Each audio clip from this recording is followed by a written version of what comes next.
Hai hai hai, SMS-an yuk.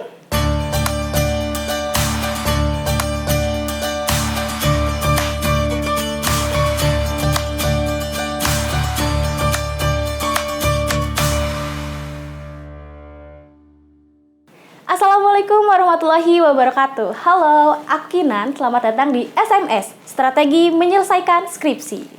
Buat Sobat SMS yang lagi menyusun skripsi, yuk kita ikutin tips dari Ibu Putri Diesi tentang menghubungi dosen. Buat teman-teman yang penasaran, yuk ikutin terus.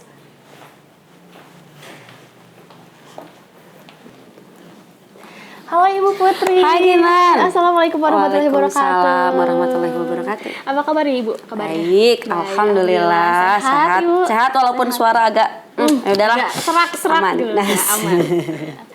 Di sini kita bakal ngebahas tentang tips menghubungi dosen, Ibu. Nih, kira-kira kita langsung aja nih. Kita dengerin tips dari Ibu tuh gimana sih cara menghubungi dosen terkhusus nih buat teman-teman yang lagi menyelesaikan skripsi gitu. Oke.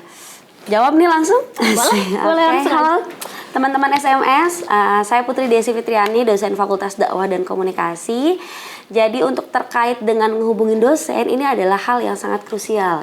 Kenapa Kinan krusial? Kenapa tuh, Bu? Karena yang namanya komunikasi itu pertama bisa nyelesain masalah, yang kedua bisa memicu adanya masalah. Waduh. Benar kan? Jadi memang komunikasi itu adalah inti dari segalanya sebenarnya. Apalagi kalau muat ngehubungin dosen. Teman-teman skripsian kan pasti bakalan sering banget tuh ngehubungin dosen gitu kan ya.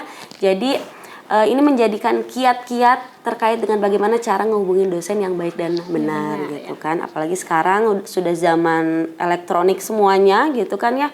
Banyak tuh kasus-kasus ketika misalnya ngehubungin nggak sesuai waktu, apa misalnya keluhan-keluhan mahasiswa juga nggak dibales-bales, itu kan jadi kitanya bikin deg-degan ya, kayak digantungin nggak enak ya, digantungin ya, digantungin sama pacar nggak enak, apalagi digantungin sama dosen. Apalagi buat yang pengen cepet-cepet beres. Nah gitu kan, pengen cepet-cepet beres sidang munakosa terus sidang munakahat katanya Kinan. Aduh itu mah jadi PR banget. Jadi yang pertama Kinan, terkait dengan ngehubungin dosen, kita harus lihat dulu waktu. Jadi waktu itu kapan waktu tepat buat ngehubungin dosen. Jangan sampai kita pas lagi waktu istirahat. Banyak juga kan sekarang kasusnya mahasiswa ngehubungin dosen tuh malam-malam. Nah itu kan malam-malam dosen juga kan punya keluarga gitu kan ya. Kemudian juga dia punya aktivitas-aktivitas lainnya, waktunya istirahat. Jadi please buat teman-teman mahasiswa yang ngehubungin dosen, kalau bisa sih di jam kerja. Jam kerja kan Senin sampai Jumat dari mulai jam 7:30 sampai jam 4 sore. Jadi buat teman-teman mahasiswa yang mau ngehubungin dari aspek waktu, ya berarti ya waktunya waktu kerja gitu kan ya. Jangan juga Sabtu Minggu. Kadang juga kan kita pengen liburan ya, karena kan Senin Jumat full aktivitas gitu Kinan. Jadi kita juga pengen menikmati masa-masa istirahat di weekend. Jadi teman-teman, karena untuk waktu nih krusial banget gitu kan ya. Jadi pastikan teman-teman ngehubungin dosen itu di jam kerja, di hari kerja Senin sampai Jumat jam 7 sampai jam 8 sampai dengan jam 4 kurang lebih. Itu dari waktu. Itu dari waktu ya. Itu dari waktu ya. Nah, biasanya nih kita juga Kinan coba kalau pegang HP waktu kapan aja? Setiap waktu. Setiap waktu nih. Karena zaman sekarang gadget tuh udah jadi bagian jadi kebutuhan hidup, ya. Betul banget ya. Hidup. Betul. Jadi ya kita juga harus cari strategi, bukan hanya strategi posting di Instagram biar feeds-nya naik ya, ataupun misalnya ininya naik gitu kan. Ngehubungin dosen juga cari waktu-waktu kapan kita bisa ngehubungin dosen di waktu dosen tuh pegang handphone. Biasanya sebelum memulai pekerjaan, Kinan, itu kan pagi-pagi atau misalnya setelah jam istirahat. Itu biasanya dosen lagi pegang HP tuh. Kenapa? Karena itu tadi takutnya keburu istilahnya bahasa Sundanya mah kalalep. Chattingnya kalalep gitu kan ya. Nah gitu, itu masalah waktu. Beres waktu aman gitu kan, nggak ada masalah. Kemudian yang kedua, itu kita harus diawali salam dulu Kinan. Kan nggak mungkin ya tiba-tiba halo Pak gitu kan ya. Pak, aku mau bimbingan. Pak gitu kan. Kapan bimbingan bro? Apalagi gitu ya. Jadi tetap kita harus utamakan salam. Iya, betul. Gitu kan ya, assalamualaikum. Dan kemudian yang kedua juga kita harus jemputin identitas kita. Betul. Meskipun misalnya dosennya udah kita kenal gitu kan ya tetap untuk menjaga sopan santun, etika yang baik, itu kita harus memperkenalkan diri. Misalnya, assalamualaikum warahmatullahi wabarakatuh. Mohon maaf Bu, nama saya Misalnya siapa gitu kan ya, semester berapa, jurusan apa, gitu kan. Jadi kadang banyak juga kan nomor yang nggak di-save ya. Assalamualaikum Bu, kira-kira kira-kira ada waktu untuk bimbingan kapan? Lah siapa ini gitu kan, yang kita nggak tahu. Gitu Saya juga kan. banyak ini. Iya, mahasiswa saya juga banyak kan, bukan kamu aja gitu kan. Jadi pastikan memperkenalkan diri gitu. Jangan sampai misalnya tiba-tiba ngechat mau apa gitu kan tanpa kita nggak tahu tuh siapa gitu kan. Itu jadi lebih wasting time gitu kan ya, udah menungguin balasannya text time banget gitu kan ya. Apalagi ini dengan informasi-informasi yang nggak jelas Kinan. Jadi yang pertama yang ke berapa berarti yang ketiga itu identitas diri, sebutkan nama, NIM-nya, kemudian jurusan apa. Karena kan mungkin di Fakultas Dakwah banyak ya jurusan-jurusannya gitu kan. Jadi harus jelas. Karena bahkan saya misal contoh dosen home base MHU. Tapi juga saya ngebimbing mahasiswa di prodi lain gitu kan ya. Jadi kan di jurusan mana nih? Saya yang namanya Putri kan banyak beberapa jurusan. Misalnya Kinan nggak hanya di jurnal aja gitu kan ya. Nanti nggak nyambung juga gitu. Jadi sertakan identitasnya yang jelas. Penting banget gitu kan. Kita juga kan kalau misalnya mau ngapain keluar kan identitas kita yang dibutuhkan kan gitu ya. Kalau misalnya gitu. Nah, paling itu yang ketiga Kinan. Kemudian teman-teman sobat SMS yang keempatnya itu langsung kita tujuannya apa? To the point aja gitu. To the point, kita harus to the point gitu. Karena jangan menyek kesana kemari gitu kan. To the point tujuannya apa?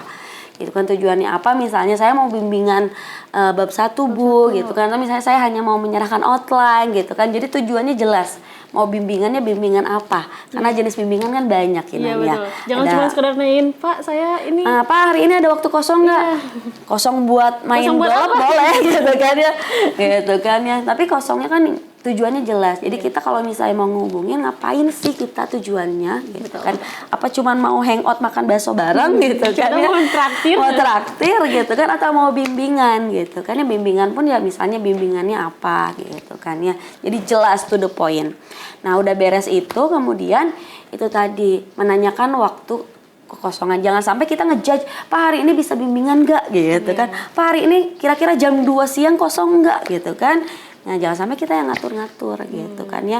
Harus ngelihat jadwal dosanya juga. Ya, betul gitu kan ya. Karena memang secara etika ya, kita kan namanya takzim sama guru gitu Kinan ya. Jadi seakan-akan kita nggak boleh ngejudge waktunya seingin kita. Iya, betul. Gitu. Makanya teman-teman, kalau misalnya mau ngubungin dosen gitu ya, kita harus benar-benar siap meluangkan waktu. Kadang kan dosen, oke, hari ini jam berapa gitu kan ya. Oke, misalnya besok saya tunggu ya, padahal kita masih di luar kota. Aduh. Nah, itu kan yang jadi masalahnya. Makanya teman-teman SMS, kalau misalnya mau ngubungin dosen untuk mau janjian, luangkan waktu teman-teman gitu kan. Karena make sure dulu ya, Bu. Make sure dulu kita betul sekali gitu. Jadi pastikan dulu waktu kitanya luang, jangan sampai kita udah buat janji tapi kitanya yang nggak bisa gitu kan ya. Nah, bahkan juga salah satu hal yang buat dosen tidak mau respon ketika di WA ataupun gimana, itu karena ketidaktepatan janji mahasiswa kepada dosennya. Janji jam sekian, janjian bimbingan di ruangan mana, tapi mahasiswanya nggak datang gitu. Jadi memang makanya sebelum kita ngubungin dosen, kita harus make sure dulu waktu kita tuh benar-benar memang untuk bimbingan. Memang dilema ya gitu kan ya, tapi mau gimana lagi lah ya gitu. Itu adalah suatu bentuk perjuangan kita untuk menempuh sarjana. Mungkin kalau misalkan masih tetap dihubungi dengan cara baik dan benar, apakah boleh nggak sih Bu ditelepon gitu dosen? Oke, kalau masalah telepon gitu kan sebisa mungkin jangan. Gitu kan ya. Teman-teman. Nah, gitu kan. Kalau mau minta telepon, izin dulu. Izin ya. Mohon maaf Bapak, boleh izin saya untuk menelpon gitu kan ya. Mohon maaf mengganggu Pak, apakah boleh saya izin telepon gitu kan ya. Nah, kalaupun mau nelpon diharapkan teman-teman izin dulu. Oh, yakinan saya sampai lupa. Teman-teman jangan lupa ketika chat itu sampaikan kalimat sakti dalam hidup. Kira-kira tahu nggak? Sebenarnya ada 3 kalimat sakti dalam kehidupan kita. Kalimat sakti? Ya, pertama mohon maaf.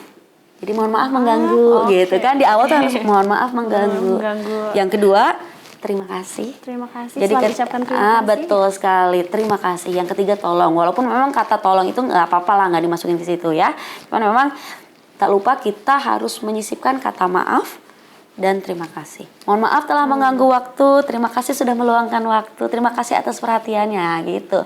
Karena itu tadi, itu kalimat sakti dalam kehidupan. Kalimat sakti banget ya. Itu kalimat sakti banget. Jadi mohon maaf, terima kasih dan minta tolong. Gitu. Aduh. Nih buat teman-teman dan sobat SMS, kita jadi tahu kan gimana tipsnya, dan tadi baru saja Ibu sampaikan 3 kalimat sakti gitu. Iya, betul. Ya, mungkin kita juga sangat menyepelekan, tapi itu sangat berarti. Betul. Itu 3 kata yang sangat biasa aja, tapi itu punya makna yang dalam. Aduh, mungkin terakhir bisa disebutin gak atau diceritain gitu pengalaman unik dan menarik saat Ibu lagi hubungi dosen atau skripsi. Teman-teman, kalau mau chat dosen, kalau bisa dibaca lagi. Dengan jelas sebelum kita send itu chat, dibaca lagi. Jangan sampai ada yang tipu. Itu bahaya banget, Kinan, kalau misalnya ada yang tipu. Takutnya tipenya yang aneh-aneh ya, Bu? Ya, karena pengalaman saya, walaupun misalnya memang kita kan nggak sengaja ya gitu kan, terus dosennya lawan jenis lagi, kan riskan ya. Misalnya, terima kasih Pak telah membimbing saya. Nah, sayanya itu tiba-tiba jadi sayang. Kadang kan suka ada suka ini ya, autocorrect di keyboard ya. Nah, itu hati-hati teman-teman, karena itu benar-benar pengalaman saya yang paling berabe malu banget gitu Bapak dosennya udah memiliki istri. Disangkanya kan kita genit atau gimana ya. Itu kalau sekarang kan ada auto edit kan, kita bisa edit di WhatsApp kan. Iya, betul. Kalau dulu kan boro-boro ada WhatsApp zaman saya gitu kan, SMS gitu kan ya. Nah, SMS gitu kan, atau misalnya sekarang dulu mah mungkin BB lah ya. Nah, BBM zaman saya tuh kan masih ada tuh auto correct gitu kan ya. Nah, itu tadi, terima kasih telah membimbing saya tuh jadi sayang. Ya Allah, itu langsung saya mohon maaf, benar-benar mohon maaf sama dosennya. Langsung malu gitu kan ya. Pertama langsung mohon maaf, takutnya kan jadi kesannya negatif ya gitu kan ya. Jadi memang betul-betul gitu kan teman-teman SMS, kalau mau chat dosen benar-benar harus dibaca lagi gitu. Mungkin buat teman-teman gimana nih tipsnya? Pasti seru ini ya ngomongin, apalagi tadi ada 3 kalimat sakti. Mungkin bisa dikasih closing statement nih buat teman-teman yang lagi menyusun skripsi nih, Bu. Baik, buat teman-teman semuanya mahasiswa Fakultas Dakwah dan Komunikasi yang lagi nyusun skripsi gitu kan ya, untuk ngomongin dosen betul-betul etikanya betul-betul harus kita jaga gitu kan ya. Ini adalah bentuk takzim kita sama guru gitu kan ya. Jadi teman-teman tetap semangat gitu kan. Nah, itu tadi kita lihat waktu, terus kemudian juga diawali dengan salam, terus kemudian juga izinkan memperkenalkan diri secara jelas gitu kan, dan to the point, sertakan kalimat sakti tadi, terima kasih dan mohon maaf gitu kan. Tapi ketika kalau misalnya memang masih belum dibalas gitu kan ya, teman-teman jangan hari ini jadi spam gitu kan ya. Hari ini balas, besok SMS lagi atau chat lagi, besok chat lagi. Nah, mungkin kita kasih spare waktu 3 atau sampai dengan 5 hari gitu kan. Kalau misalnya sampai segitu belum gak dibalas lagi, nah teman-teman mungkin bisa nanti menghubungi pihak prodi atau pihak jurusan gitu kan ya. Ketika misalnya teman-teman sudah mentok gitu kan, mentok banget nih, nggak bisa nih, gimana nih gitu kan ya.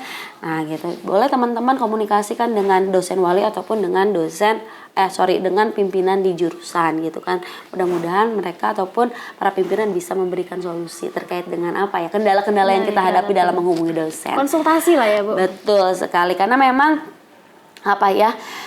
dalam proses penyusunan skripsi ini chemistry antara mahasiswa dan dosen itu benar-benar harus kita jaga. Iya, betul. Gitu. Jadi memang benar-benar harus dijaga komunikasi antara mahasiswa dan dosen pembimbing. Jadi kita tuh komunikasi benar-benar harus dijaga. Penting, betul. Seperti apa yang tadi saya sampaikan di awal ya.